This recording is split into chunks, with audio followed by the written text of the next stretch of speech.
So we are live on YouTube, waiting on the Instagram live to kick up. There it is. No echo so far. Good. Perfect. Well, you want to go ahead and tee this thing off, or you want me to do it, or? Well, you go ahead and tee it off. I gotta get my patch. If I'm gonna do this thing, I gotta do it right. I didn't think about getting my patch. So, all right. So this is, I think it's episode 9, which is kind of crazy to think about. So we've kind of been, this thing started that way. I don't want to talk about gold right now. That's kind of brings back some bad memories. Every time I hear gold, I just get really excited to talk about gold. Now I'm like, no.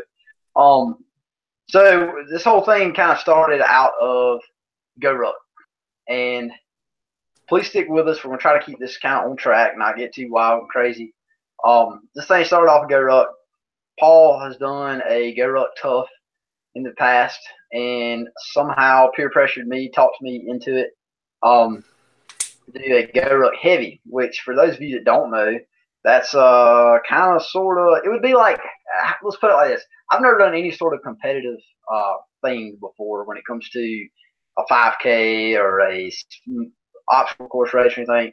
And this is very, very similar to someone just coming up to you saying, "Hey, pal, you want to run a marathon with me?"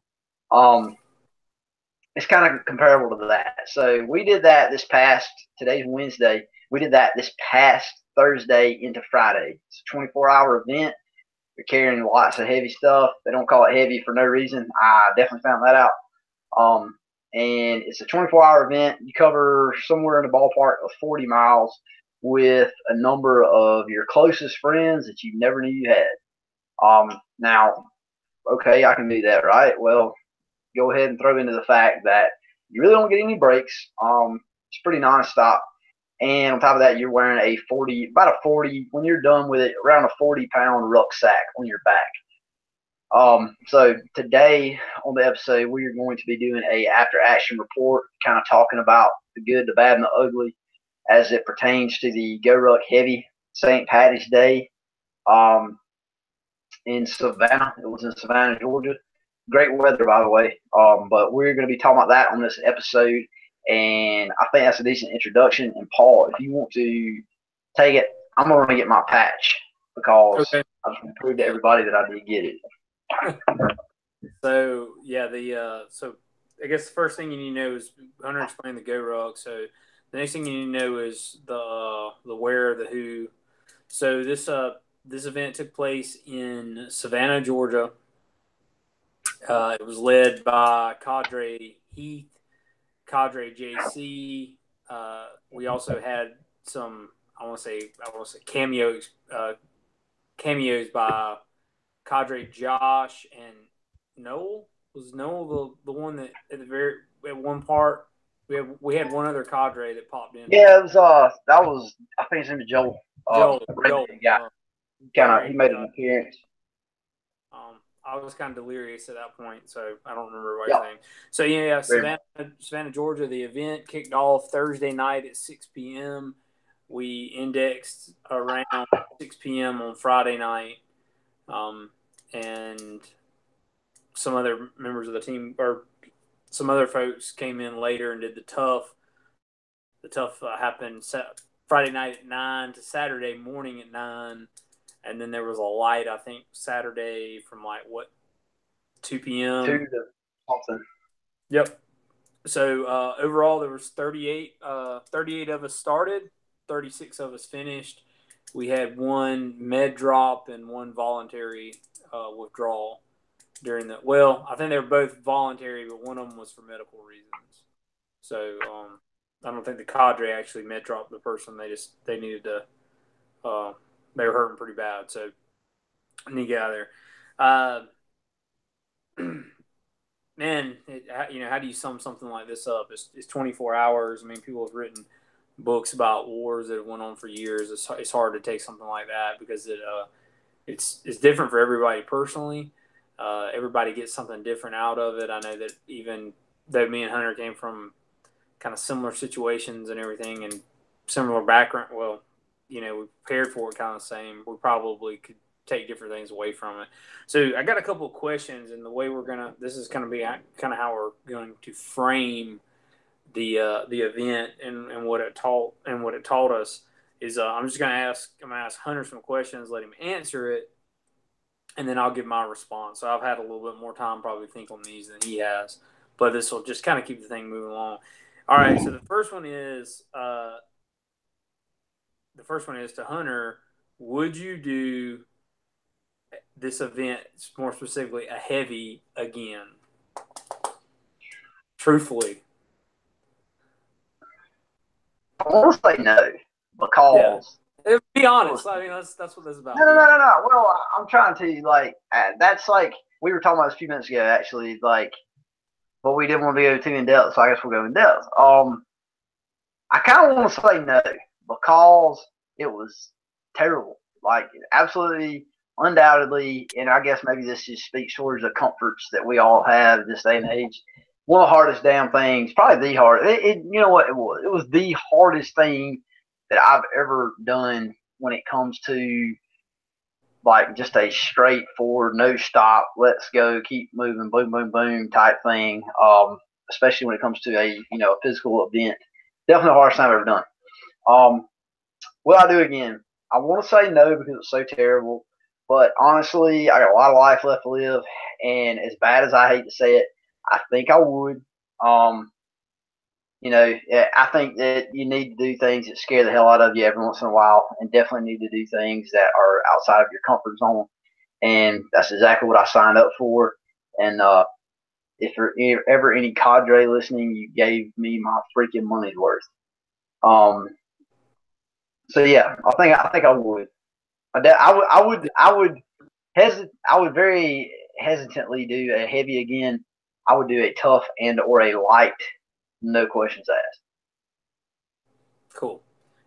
To answer that question, I would do one again. I think now that I've got completed a heavy and kind of know what it takes, I would do it. I would have to think some before signing up for a heavy, tough light. I'll be honest with you, it's kind of like almost that achievement unlock thing. I don't know that I'd definitely necessarily just love it, but I would do a heavy again. Not anytime in the next month or so, but I would do it again. Next one is, going into this, did you feel prepared physically before, at Thursday at 5 p.m.? Did you feel prepared physically? And then at the end of the event, did you feel prepared physically when you finished? Going into it, I felt about 90% prepared. There was definitely the unknown aspect of it, which honestly I feel like if you've done 100 of them, there's still gonna be a little bit of an unknown. Because there's so many factors that go into play. Going into mine, I felt like I did most everything that I could. There's definitely some things that I know that I maybe should have worked on harder. Maybe some more actual true ruck training. So yeah, I felt pretty doggone squared up. Maybe I hesitate to say the word confident. I was pretty optimistic though. I felt pretty good going into it. I felt like I was fairly prepared. I've done my diligence. I've had done some things to kind of prepare for that. And a lot of it honestly was off of your direction. And I think it served me well. Ending it, hell, not even ending it. About 2 hours into it, I was like, holy crap. Big, massive, gaping axe wound in the training. But honestly, I don't know if there's ever any way you can. I don't know if there's ever anything I could have done to prepare for it without having done one. But we also talked too about, that's one of the cool parts about this event is it's very comparative to life, in the sense that there are certain things that no matter what you do, you can't prepare for. You just have to be able to react and control the things that you can, and just make the best out of it, and just kind of figure it out. So going into it, I felt good. I felt confident. I felt pretty squared away. Coming out of it, I still, all in all, I completed it, right? So I guess I was pretty close. But going after I got done, I feel pretty good. Felt pretty good. Still do feel pretty good about my prep for it. I got some things overwhelmingly correct, and I was kind of surprised about. There were other things I definitely would go back and change, but I feel like I came out of it pretty good. Looking when I got done and we were riding back, I was kind of like, okay, like I didn't, you know, I felt like I prepared pretty good. I'm pretty pleased with my prep and that whole process. Okay. I'm pretty similar in that. I came in and I felt like I was adequate. I'm going to be honest with you, coming in, and I didn't feel like I was a stud or anything. I mean, I felt like I had the training to complete the event. And that's what I was aiming for at the end. When it was all said and done, I felt like if just getting done, making it through, not keeling over was the goal, then I succeeded. But to without giving way to another question, but I felt like I could have been definitely a little more prepared for just the duration, fatigue management. I mean, I felt like absolute strength was there, but like really after 12 hours of putting out, 14, 16 hours of putting out or whatever, I was in low gear. So I felt like I could have used some, I don't know if the correct kinesiology term there would be stamina or endurance, but maybe some of that, just to going forward, that's kind of where I felt like I was at. So same question, different spin. So how did you feel prepared mentally going into the event, at Thursday at 5:00 versus, at the end, after the final summation, how did you feel mentally? Mentally going into it, and yet again, a kind of a reoccurring theme with me. I hope I don't sound like a broken record. Is there's a lot of unknowns because I've never done one before, and honestly, like what's the old saying about everybody's got a plan until they get punched in the face? Um, when you look at 1,000 pounds of crap with 40 other people you've never met before, that's a slug right there. Some of your crap goes out the window. And honestly, the biggest part was the distance and the fact that it's not walking. If you told me I had to walk 40 miles in 24 hours, or you were going to burn my house down, I'd say, okay, that's fine. Like, give me about 18, I'll be back. And we could go work out afterwards. I feel like it was the fact that one, I've never been that distance. Two, I'm not a party animal. So 24 hours is a long damn time for me with no sleep. The other part too, I have a maybe higher than average metabolism. So the thought of being kind of sort of food deprived for a 24-hour period of time, that was probably one of the scariest parts for me. But all in all, I felt like mentally I had the right approach to it because I knew that it was almost like you're looking out at the ocean and you can see for about 3 miles or whatever that number is. And I tell you, we're going to go 10 miles out. You know what the first 3 miles is going to be like. But after that, it's all kind of, we're going to see what's on the other side of the hill. And that was kind of how I felt. I really, truly, I kind of set benchmarks for myself. I was like, okay, let's get through, get to daylight. Get to daylight. You're over the hump at that point. Sun's coming up like 7:30, 8 o'clock. Get to daylight. You're over the hump. And then if you can get to lunchtime, then you're too damn close to quit. Because if you can get to lunchtime, little did I know that we would be absolutely getting our behinds turned inside out about lunchtime. But I was kind of like, all right, get to daylight, get to lunchtime, and then just finish the damn thing. Honestly, it's kind of daunting when you look at it in a 24-hour period. And, I've read a lot of books and kind of watched a lot of videos and listened to podcasts and blah, blah, blah, blah. I've kind of like surrounding myself with I say surround myself with. I have paid enough attention to people that have been in dire situations, whether they be Navy SEALs or Rangers or Force Recon Marines or, professional athletes or anybody that's ever had like a high stakes kind of situation. And if you ever listen to them, you hear a common theme that comes up. It's just over and over and over on why people quit, when people quit. And that is when you are looking at the whole picture, the whole task, the whole problem, or the whole exercise in this case, and it's kind of like, holy crap. Prime example is in the 12-mile ruck. I've done that a few times, but man, we had some people with long legs, either that or they were just cock strong and they were striding out. And I'm 5'9". I walk for a living at my job. These daggone people were like, I was humping it. And they were talking, man. That was impressive to me. And about lap 5 of 8 on that track, I was like, damn, like, can we slow down a little bit? Or can we go sit down for 5 minutes? Like, it's kind of like that. And then, especially when you get thinking that, okay, we're about midnight, so we're about 25% of the way through this. I still got to do this 3 more times. When you get thinking about stuff like that, it's pretty easy for kind of honestly like panic, kind of get some fear set in, you get overwhelmed.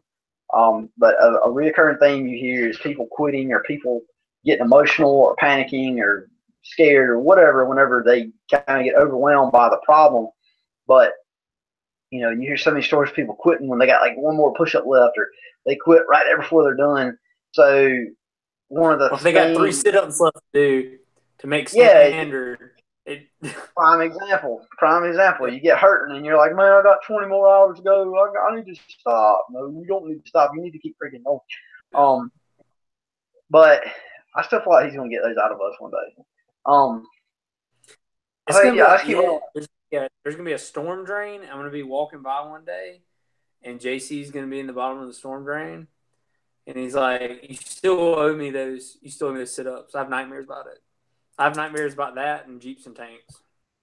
Jeeps and Tanks was trash. I was like cruel and unusual. Trash. I was always think it's trash. That thing came straight out of Guantanamo. Absolutely. I also think JC just gonna knock on my door one day, like, hey man, I was up the road. I just realized you live this close. So yeah, if you could just go ahead and come out here and just like bang these out, that'd be great. If you can't, that's fine, because I'll get them from you later. But you're gonna get punished.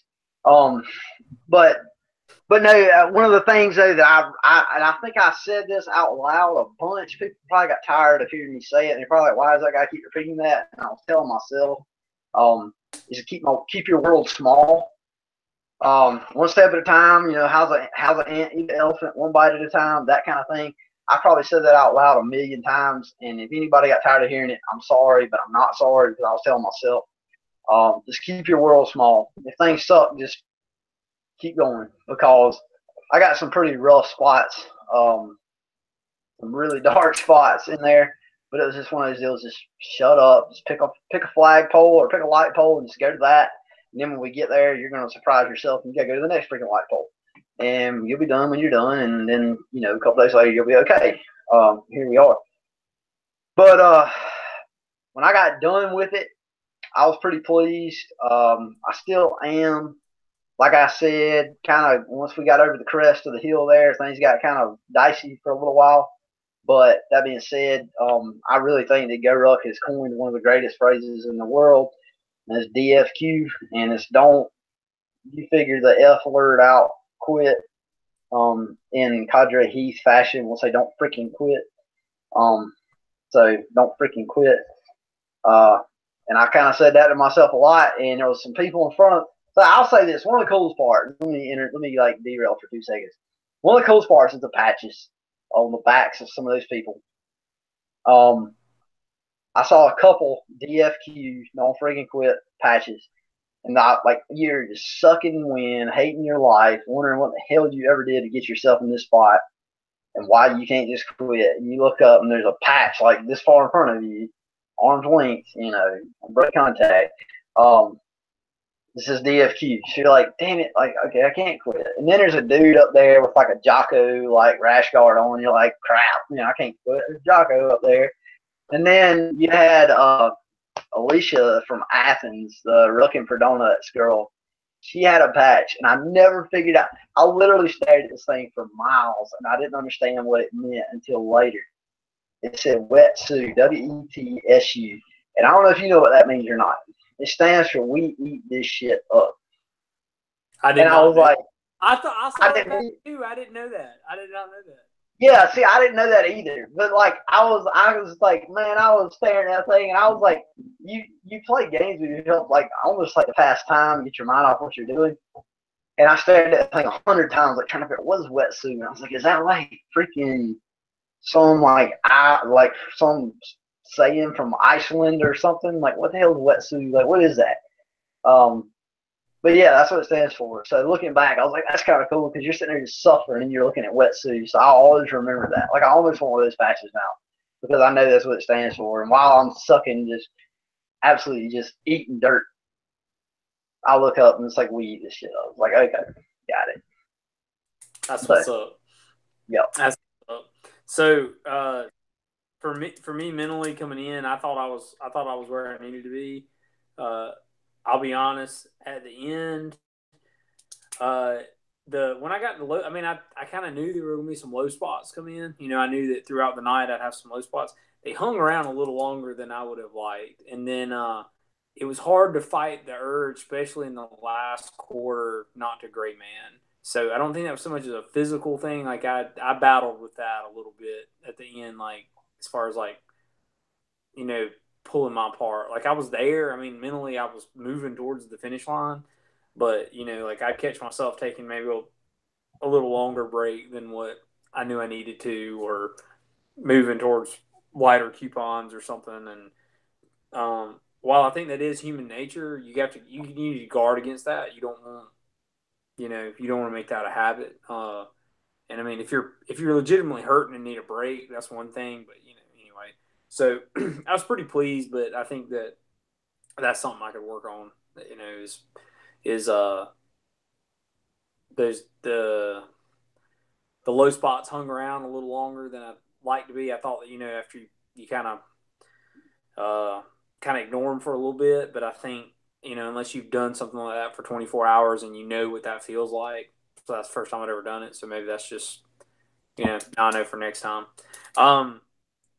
So kind of quickly, and we're leading these questions up to kind of give a more AR. So what was your low point of the event, like that broke you, or came close? So All right, easiest question all night. Okay, so this is probably somebody out there's rolling their eyes, but like this was one of those things, and the hardest part of this was when it happened. I was like, here you go, red flag, ding, ding, ding. Here's this is the, like, it was one of those things where when it happened, I was like, okay, cool, here we go. The hardest part. And there was part of me that was kind of like, okay, don't let this be the hardest part.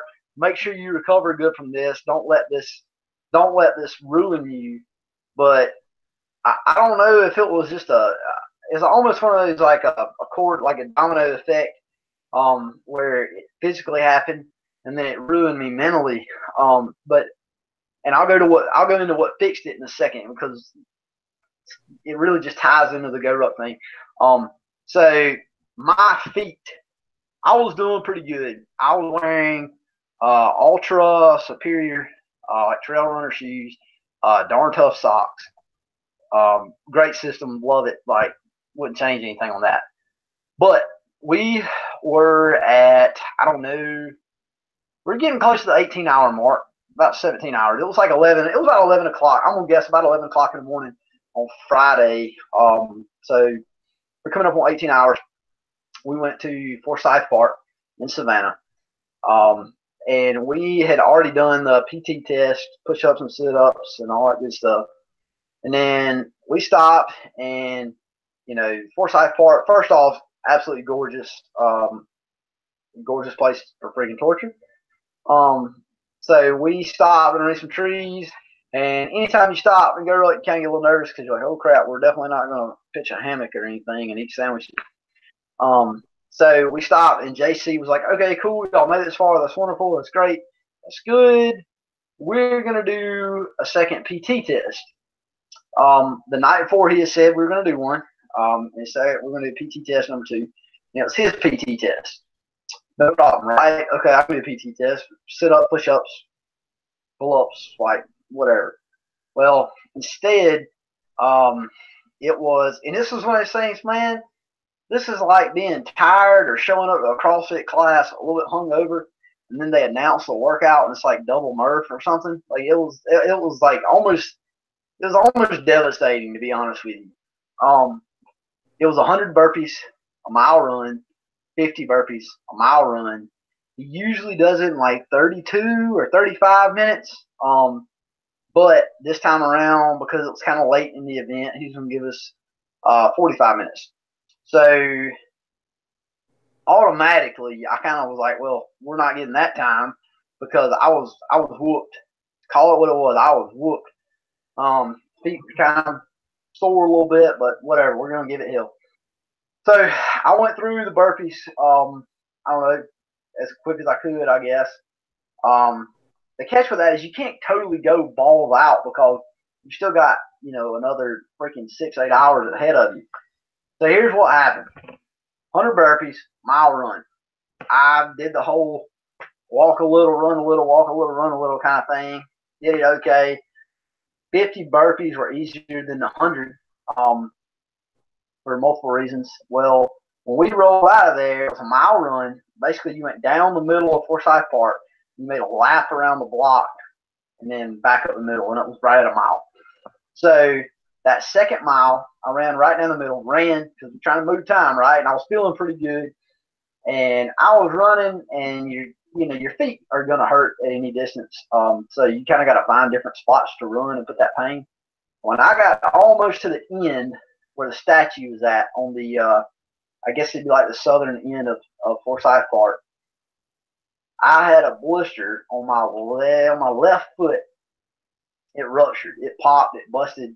And honest to God, I almost ate dirt because I thought that I stepped on a nail or a piece of glass. It hurt. I mean, it felt like I stepped on a freaking framing nail.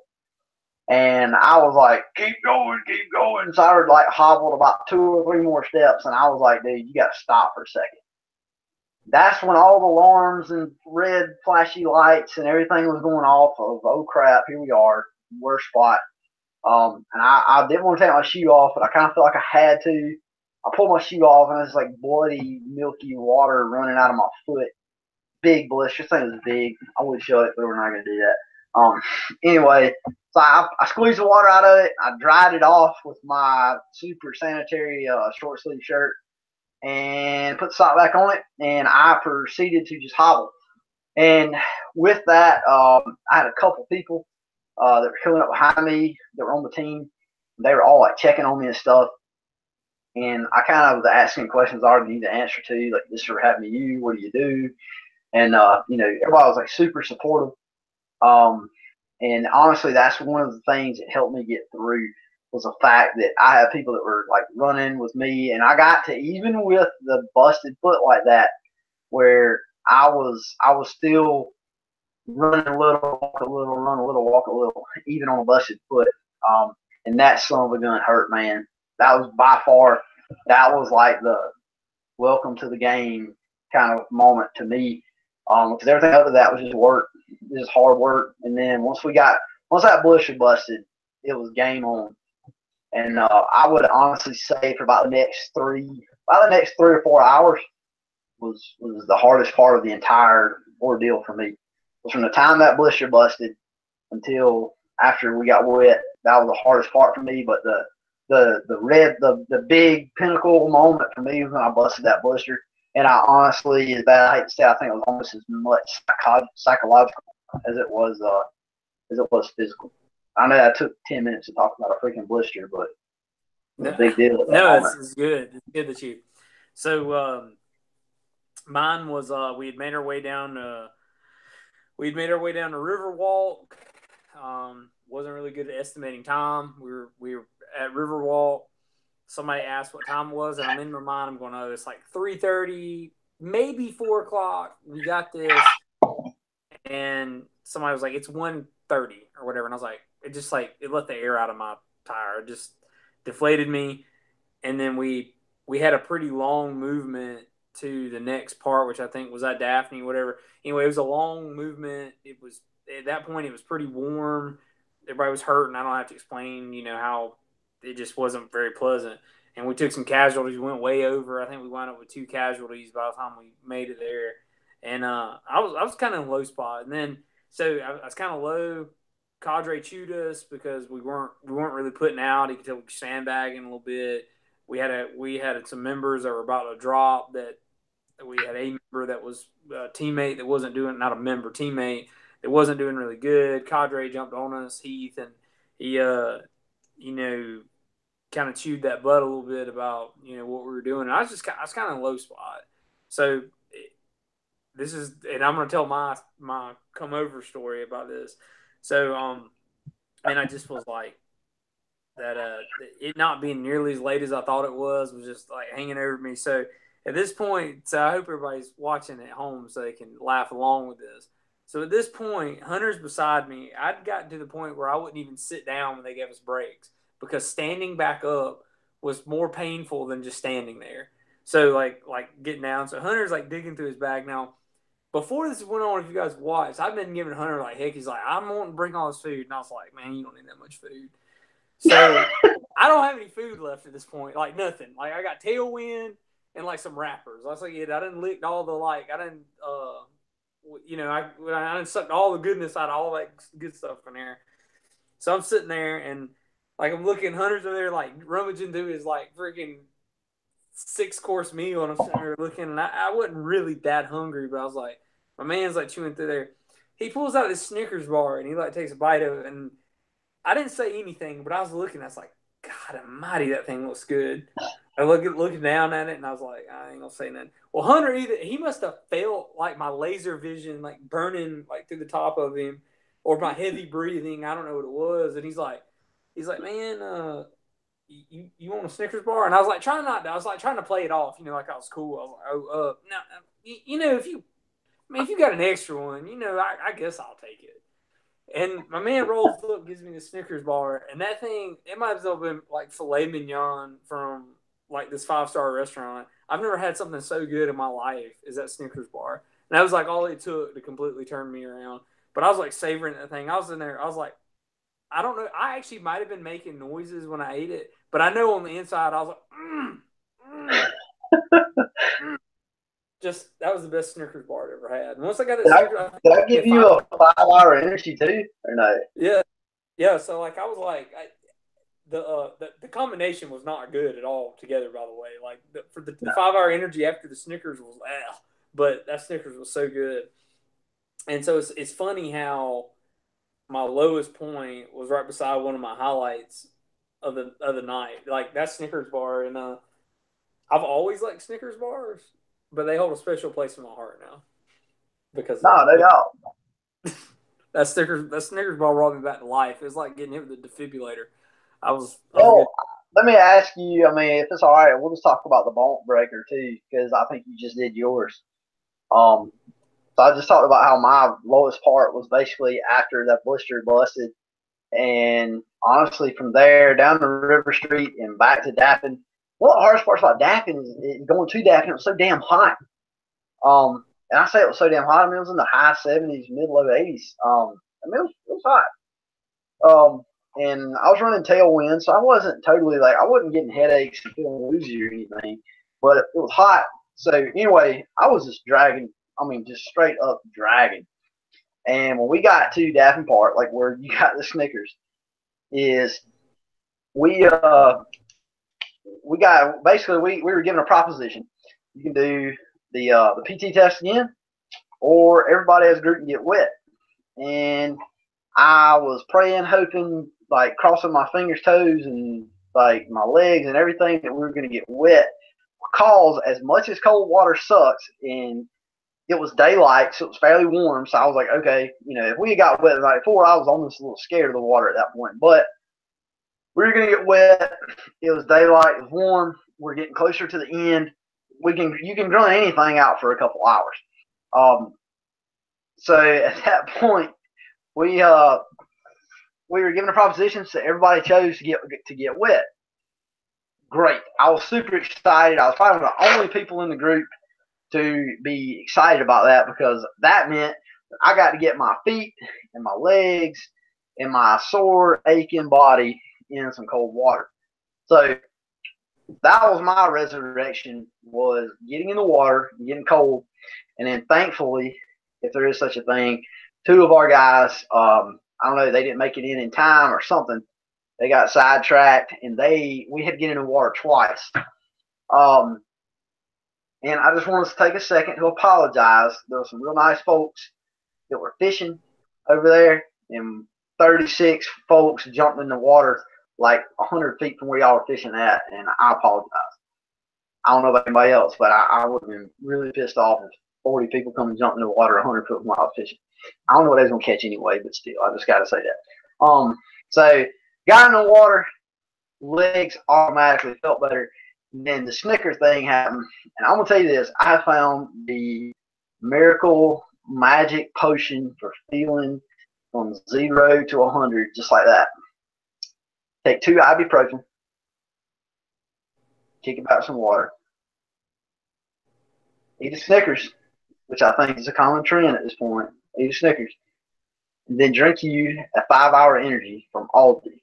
Now, I've never had a 5-hour energy, but I can tell you, I don't know whether it was a combination of everything or it may have just been that nasty water we got in. But after that, I was ready to go. I was straight up ready to go. Within 15 minutes of that, I was ready to go. You could have told me we were going to walk back to South Carolina, and I've been like, I'm down. Like, I was ready to go. That's the best I felt since we started was after that. So that was my bolt breaker moment. You did. You turned into an instant Ric Flair. It was like just to add 5-hour energy. I thought the Nature Boy had come back alive over there. It was. I was making noise too, man. I was jacked up. I was like, yes, sir. I was like Mr. Motivator. I gave a few people hugs too, so got a little love, felt better. So I want to. Yeah, I mean, it was. Yeah. The coming out of the low was good. So the next question I want to have is, and we're going to try to move it along so we don't keep this thing going forever. But like, what was the big like, I guess like the big learning moment from you? Because I know you had a chance to be an ATL, and it wasn't for a movement, but it was for one of the I guess we want to call it a challenge, but just if you want to, I wasn't an ATL or a TL at any time during the event, but what was your? It doesn't have to be from that, but what was your kind of like learning moment of the night or the event, I should say?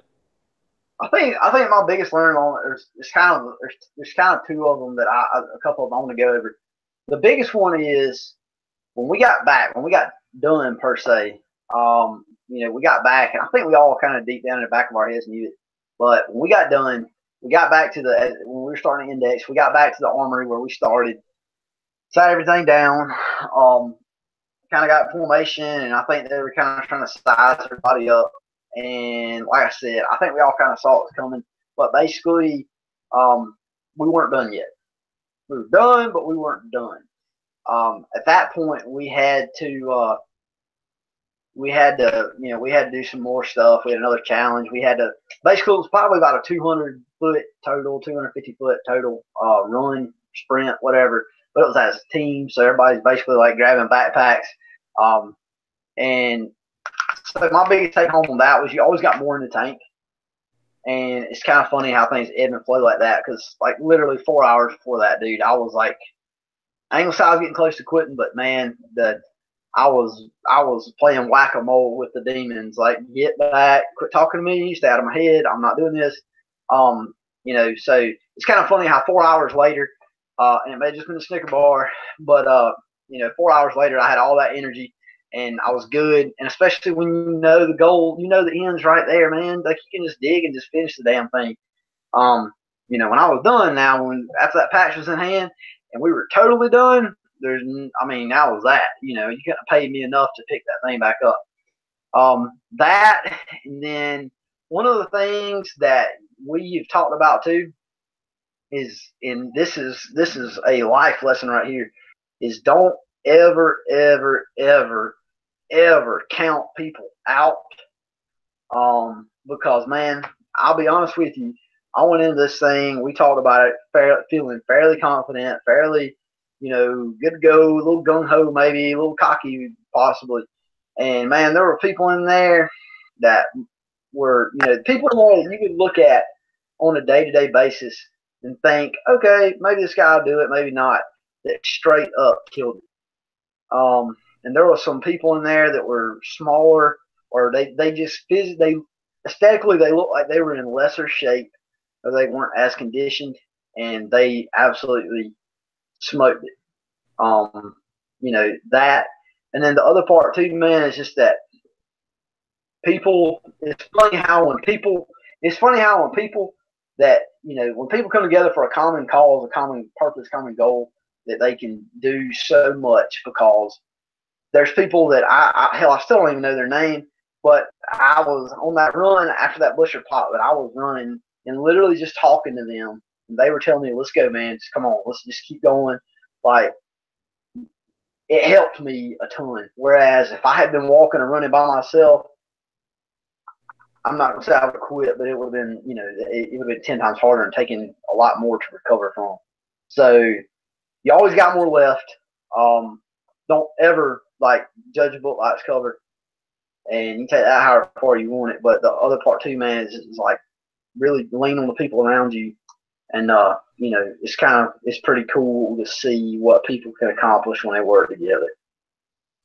Yeah, I mean, if you think, so my two on that were kind of comes to the, I think he said it at the weakest muscle. I think it was Josh who was saying it right before we index. The weakest muscle you have is between your ears, and I agree with that because I'm gonna be honest with you. I don't like burpees. I don't like burpees at all. Not many people do like burpees, but when if at the I honestly believe if you'd have given us JC's PT test at the welcome party, I'd have complained about it more then than I did at the point we got it, because I just didn't care anymore. I was just like, I'm just going to do whatever they tell me. Like, I don't have the effort to fight them anymore. They can tell you, all right, you guys are going to go, battle a giant fighting robot from Japan right now. And I've been like, okay, that's what we'll do.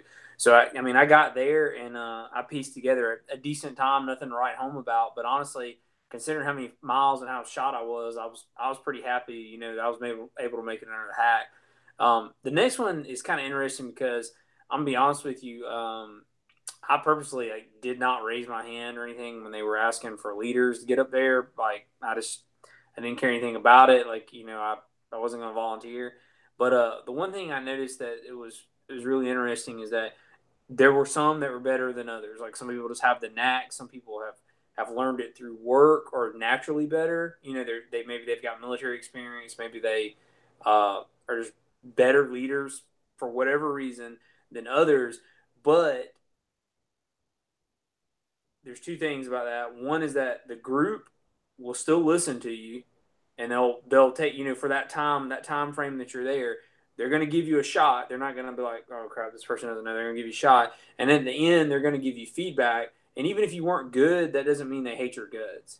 Like, if you weren't a great leader, I mean, some were better than others, some weren't as good. But like, if you had a bad movement or something, it wasn't like the team was like, you suck or anything. They were just like, you know, they gave you constructive criticism. If you're good, they'd let you know, and like, you know, like this. So, you know, try at least when it comes to like this channel is supposed to be, you know, hard work, leadership, and fitness, and this GoRuck thing had all three.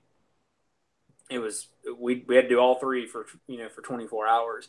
And sometimes maybe you weren't the team leader, but maybe you were the guy who was like calling out changes on stuff. And when you really think about how much tonnage, how much weight, because I would imagine that we had over, Hunter, you correct me if I'm wrong, but there was well over 1,000 pounds of stuff. Yeah, I actually saw where I think maybe I won't say maybe JC. Don't quote me on that.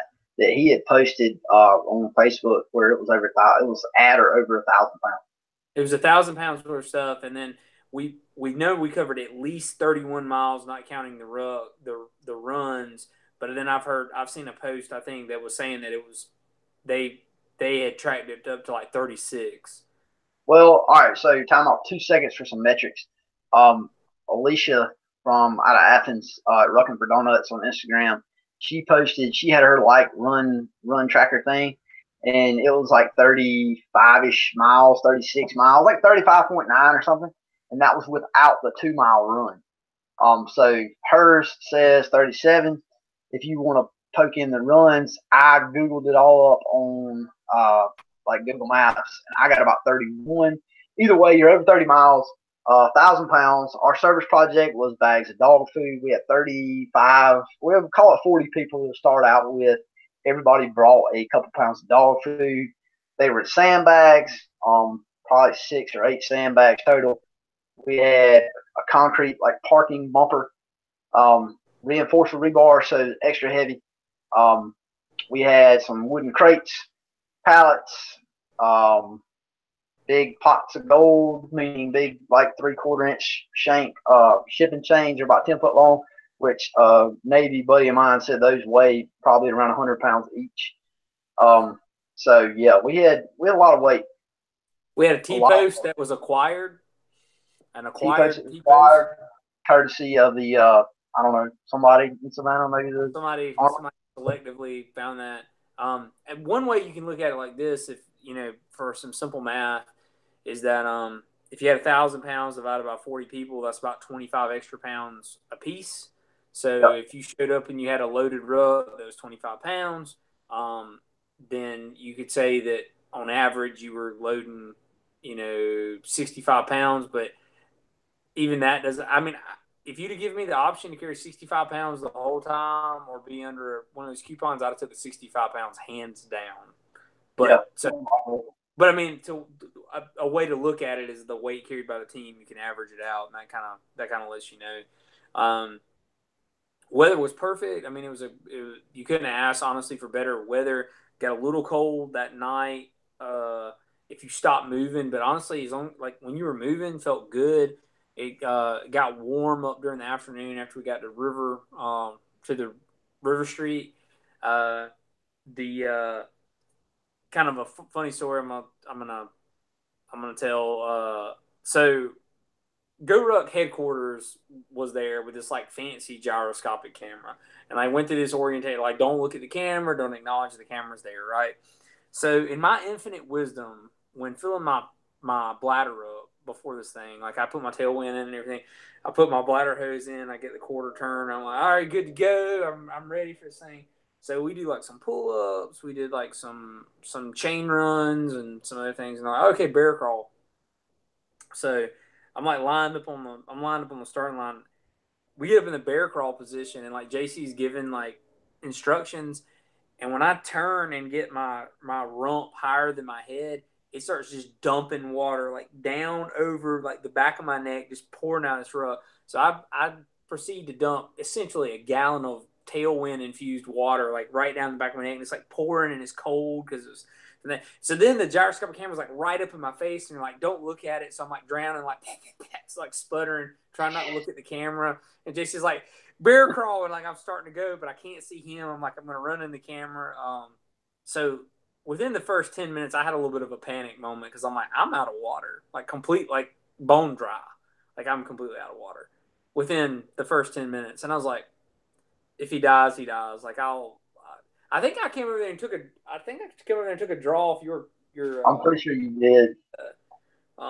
So yeah. Anyway, that's a sidebar conversation, but I just thought that was kind of interesting. Because I saw JC grab your like bite valve off the ground. Yeah. And all I could see was this black hose like flying and like water all over your like back and everything as you're bear crawling. And he's like, man, hey, somebody dropped this. He's asking who dropped it. And I was like, oh no, that's Paul. Like it's bad when it's anybody. When it's like the person you came with, the person you know, you're like, oh no, like I have to do this. Then it dumped water that we all had to lay in for the inchworm later. And I was like, let me get in my own, like, I made this mess, guys. I got this. Like, let me lay in my own spot here. Let me lay in the bed I made. I guess, kind of go, like, so we're gonna quickly, because we're gonna try to wrap this up. We don't want it to get too out of hand, but just so you guys know kind of what we did. So metrics, once again, 36 miles.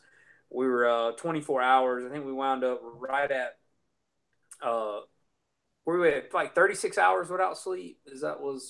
I woke up I woke up Thursday morning and didn't go to bed till Friday night. I woke up at like 6 and then go to bed at 9 or something. So 38 hours or so. I was right about the same. Yeah, 38 hours without sleep. And then so we started that night. We started at the Armory. They gave us some PT there. Immediately grabbed the coupons. We moved towards the lake down in Savannah. We had some problems getting going. The normal having to grease the machine. Everybody kind of getting to the rhythm. Made our way to the lake down there, and then a version of the Army PT test was given to us with push-ups, sit-ups. We then started the 12-mile ruck. We had some coupons, but they were some of the lighter ones. So it was a 12-mile time ruck. We had a 3:30 time hack.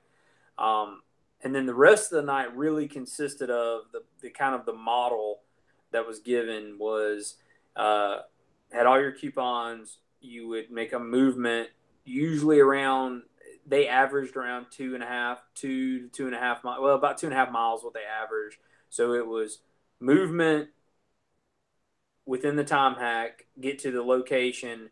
At that point, you had a challenge, a chance to, without giving anything away. There were certain metrics you had to meet for the cadre to call it successful, and it wound up being 4 times 4. So there was like 16 points you had to score to be able to make it through. And by doing the challenges, most of the time the challenges were more, they're fun. They weren't terrible. I mean, you had to work together, but they weren't terrible. The physically exhausting part, other than the PT test, was the movements. The movements were the really hard part of the event. Yep. So we had JC right after the welcome party through the night, and then it's sometime maybe 3 o'clock in the morning, 4 o'clock in the morning, something like that. Cadre Heath came back. We had Cadre Heath all through the morning. We pretty cool around. I think it was around 10 o'clock. We had moved at that point. We were able to go to the was it the senior center? Is that what? Yeah, St. Houston's Incorporated of Savannah. Yeah. Way to not know your own service project sponsor there, Paul. But anyway, moved there. We were able to drop off dog food at that point. That was great because we lost some weight. Somewhere along the way, I think we were able to lose that concrete cross tie or concrete curb stop. By the way, that thing was terrible. If anybody spent some time under that, you know. After there, we had several more movements. We wound up at Forsyth probably around noonish, 11 noonish, something like that. Made it down to Riverwalk. We were down there around 1. We were given a pretty neat challenge down there that I can say this because we're not at the event now, but I think we kind of, I don't want to say outsmarted the cadre, but I don't think they expected us to do what we did. I'm very careful. I won't say outsmarted. We just sly as a fox kind of deal. I have an inside source that says the cadre was not real happy about what we did because they were like, damn it, they got us. Yeah. Look, there's no rules in love and war, and we definitely weren't in love out there. So there sort of was. Moved from Riverwalk towards Daffin. Daphne. I think it's Daffin Park. Daffin. That was probably the hardest movement of the whole night. I'm gonna be completely honest with you. That movement from Riverwalk to Daffin, like, it was crushing some souls. We were starting to bicker. It was a long movement. It was hot. It was just, I mean, people were hurting at that point. And anyway, we moved to get Daffin. That was where we got in the water twice. We got a kind of a lesson from from Cadre Heath on a little bit of a war story. He kind of motivated us. Hey, you got this last. We took some casualties on trying to get Daffin. We played a game. We did the Tunnel of Love out there in the grass field. Kind of got motivated for this last movement. Got everything together, and then that movement from. Man, it was 3 miles from Daffin to the Armory. That was a long movement. The longest movement of the day was the last one, and that was by far probably my favorite one though, because by that point, man, we were so ready to be done. We were at that, and then we were all kind of been around it. We had a system. We were hitting on all cylinders. And honestly, at that point, I was like, I understand that we may get to the Armory and they're just going to PT the boo boo out of us, but I was like, bring on the PT if it means we don't have to carry heavy stuff anymore. I'll be honest with you like that. So wound up at the Armory, and I would say that exercise we probably spent maybe 30 minutes doing that. Well, it was 9 times 3, so 27 minutes. Spent almost exactly 30 minutes doing that, and then we indexed. So to another fun story. So this thing indexes. We help move some stuff around. Like half the group is HTLs. They're like they want to go get a shower, get something to eat because they got to be back in like 3 hours, right, for this thing kick off. Cadre, they're hungry. They're we're going to eat. So like it takes all of about 10 minutes, or maybe not even 10 minutes, and everybody else is gone. It's me and Hunter out there. I take my shoes off. I look homeless in the picture. I've already torn my shirt at this point. Hunter's got a Warhawk. I look pretty homeless. Hunter's feet were jacked up. They looked. So we're sitting out there. I'm laying in the grass. I can't move. And this old dude rolls up. I don't know where this guy come from, but he's like asking us all these questions. And I thought we were getting mugged. And he had the demeanor of like, this is a guy that's gonna pull a switchblade on us. And like, I can't fight him. Like I'm straight up like I can't fight him. Like there ain't no way. And and I started like standing up myself. Caroline's about that time she pulls up the truck, and like I'm trying to move fast. I know Hunter's waiting on me. He's like staged up, prepped, ready to like peel out, and I'm like moving in slow motion to try to get the ruck over there. No, she'd already put the ruck in the truck. I'm just trying to get in the truck. Yeah. So we had some dude is like, I'm like walking over there like John Wayne to the side truck. Like, oh, all right, I know how you feel. I done had 3/4 of my intestines taken out, or like, so what did he say? Something like that. It was way too much information. Like it was something along those lines. He got real detailed real fast. And then Hunter had the foresight to bring some sandals. I walked into the hotel barefoot. It was it was great. But I mean, kind of the big takeaway I got from the event, the thing that really kind of drove home is like, and you can do a lot of stuff, a lot more things than you think you can do. When you think you're at the bottom and you're scraping the bottom of the barrel, there's a lot more there when you have to do it. When you have to do something, there's a lot more there. And kind of to go by what you say, I mean, being the better physically prepared you are, I think the less you have to dig. I do believe that, like the less you have to dig. But hey, let me pause you real fast. We got 15 seconds left on the hour mark on the Instagram. 12:11. I'm gonna end it. I just want to go on record and say we had the absolute best damn GoRuck support staff in the world. And that was my wife, Caroline. Straight up killed it. I couldn't even imagine doing it without her. And now we're good. We're done on that, which is true, and we'll touch back on that in a minute. But I don't think it's worth firing back up the Instagram for like 2 or 3 minutes. But go ahead, sorry. No, and I mean, just I think being more physically prepared, you don't have to dig as deep. But I mean, as bad as we felt and everything, I never physically hit. Like I can't physically put a foot in front of the other. I mean, like it was always you were battling back, the thoughts in the back of your head. Like you're like, I feel tired. I feel rough. I feel like quitting. But it was never like there's a bone sticking out of your leg or, you know what I mean? It was uncomfortable. And obviously the longer the event went, it was like somebody was slowly turning up the volume. But it's just, it really is amazing, what you can do. And I don't have any military experience whatsoever, but it does give you a lot of respect, especially for those tip of the spear guys that not only they train like that for a reason. It's not just so that they can say that,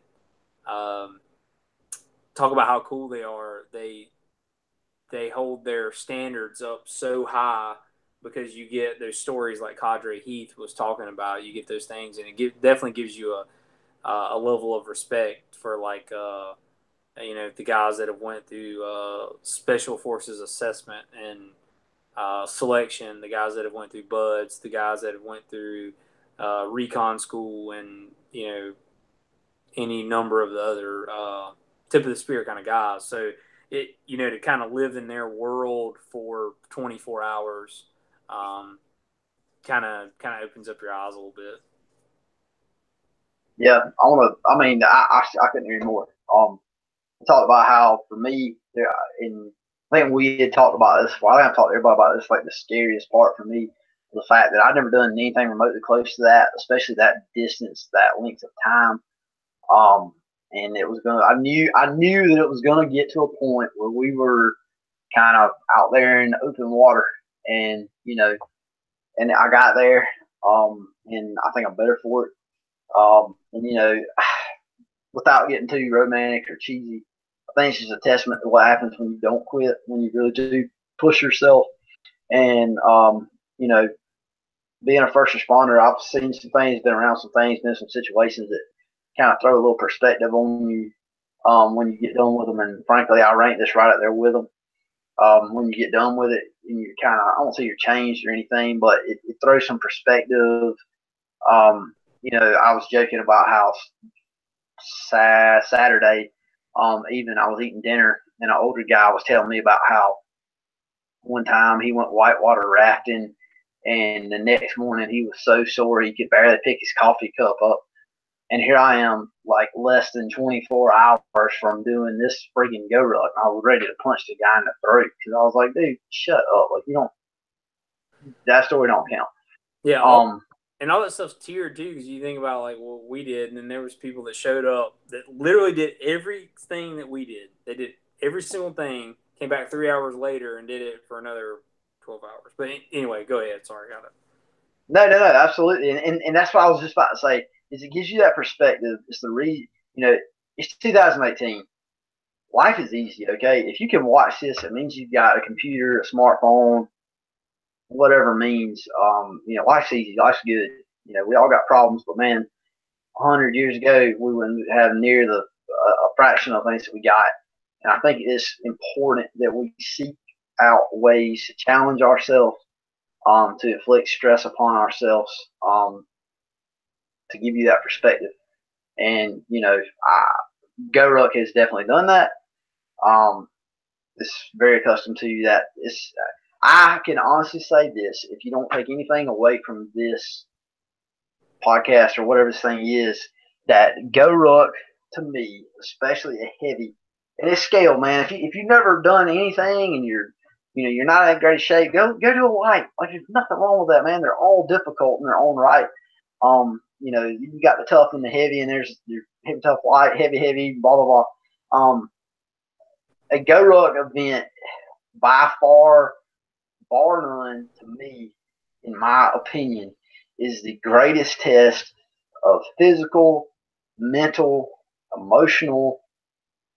It's the greatest all-around test of anything I have ever put my eyes upon that is accessible to the civilian.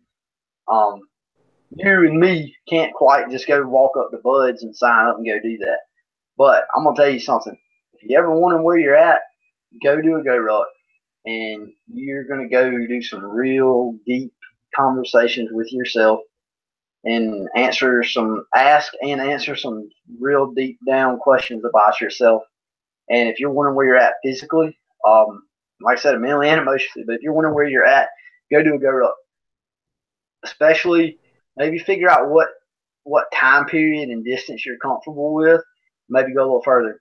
If you don't want to do it at all, you should probably do it light. If you think, I can do 5 or 6 miles, you should probably do it tough. If you think, I can stroke a tough, you should probably go do it heavy. Just one up just challenge yourself. Make sure that challenge is there, and I think you'll be kind of blown away because honestly, it's been like 4 or 5 days now. And I'm still processing it, and I think I will be for a while now. So I mean it. Yeah, I think it takes some time. Their motto is that they build better Americans, and this isn't so. Kind of going forward, we'll allude to it. We're not gonna stay on the GoRuck train and just I think they have a good model. I think they make good gear on one end, even though Hunter's stitches pop loose like 5 days before the event. But and then they make good gear. I agree with the gear. Hello. Hello. Good evening. Go ahead, keep going. I'm gonna throw her on here in like 2 seconds. She doesn't know it yet. Okay. Yeah, but I think they make really great gear. I think that's one thing that they do good. But I think their whole model about having this kind of like taste of special forces or special operations stuff that you can get accepted to is a whole nother model. But their motto is we building better Americans, and I agree with that. So yeah, absolutely. All right, so real fast, totally impromptu. You're in the hot seat. Sit down. All right, so Caroline shadowed this. What's your final wrap up thought on the whole GoRuck thing? Watching us, having seen us going through it, like final thoughts. Kind of keep it short, like 1 minute ish kind of thing. Y'all's crazy. Y'all's is crazy, but super motivated, and it was really interesting seeing that side. Because I kind of got to hear what the cadres were going to do to y'all before they did it. So it's kind of interesting to see how y'all took what they wanted y'all to do and actually performed the task. Because sometimes y'all went in the completely opposite direction they wanted y'all to go in. And I know one time, one of them looked and says, they outsmarted us. So I think it's just different how they perceived y'all to do something versus how y'all as a team did it. So that was kind of an interesting, different perspective I had. But it was interesting and fun to watch. I don't know if I would do the heavy for myself ever, but I'm glad that y'all did it and got it under your belt. But I will bring you, if you do one again, I will bring you all the bacon cheeseburgers you want. How about this? Kind of a random one you never see on YouTube. What advice would you give to other people that shadowed?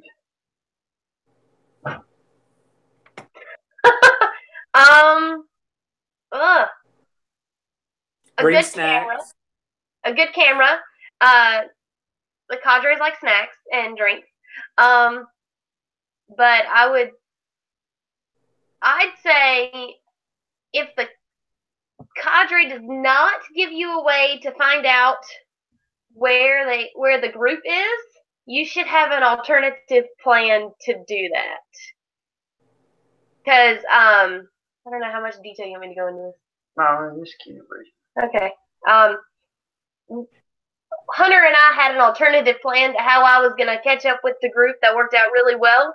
And so I would use modern technology and figure that out without giving too much away, I suppose. Yes? And also, before Caroline leaves, I told her how to give her a shout out. No, you wouldn't. Yes, I did. So, okay. Caroline shadowed, for people that are watching this, Caroline shadowed, and could not have asked for a better support person, pit crew kind of thing, because she carted us around, and absolutely the biggest couple like Nancy boys in the world.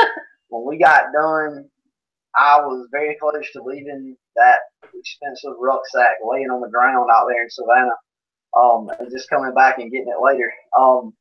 But she picked both of our rucks up and put them in the truck because they immediately tripled in weight when we got done, and drove us back to the motel, dropped us off, and while we were upstairs, while we waddled upstairs, Caroline was out grabbing some food, and literally we both had taken showers and were laying in bed about to die, and literally like opened up cheeseburgers and hands to us like as we were laying in bed. It's absolutely 5-star, some of the best food I've ever had.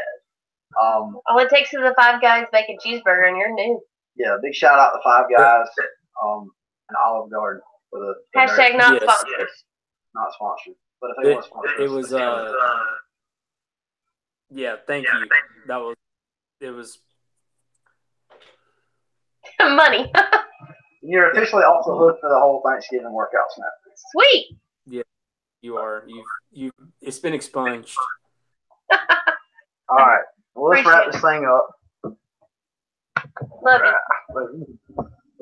All right, we wrap it up now. I just figured I'd give a little random, unique perspective there. Good.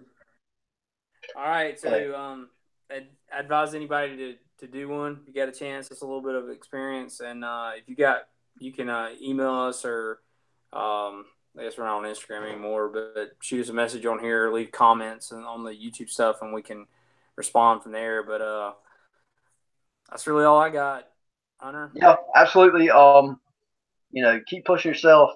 If you got any questions about this GoRuck, questions, comments, maybe you were there, whatever, shoot us a message, comment below, any of that stuff. We're done with this GoRuck, so we're going to be transitioning into some different topics coming soon. That being said, if you got some ideas for stuff you want to see us talk about or go over, or maybe a random video you want to see us make aside from one of these, please let us know. Comment on us. If you're not subscribed to the channel, subscribe so you'll know when we're coming on. We're also on Instagram at Hard Work Fixes Everything. It'll pop up, a few extra letters in there, and that's all I got. We got the patch. That's right. Can't take it away now. Patch it out. All right, later, guys. All right, man. See ya.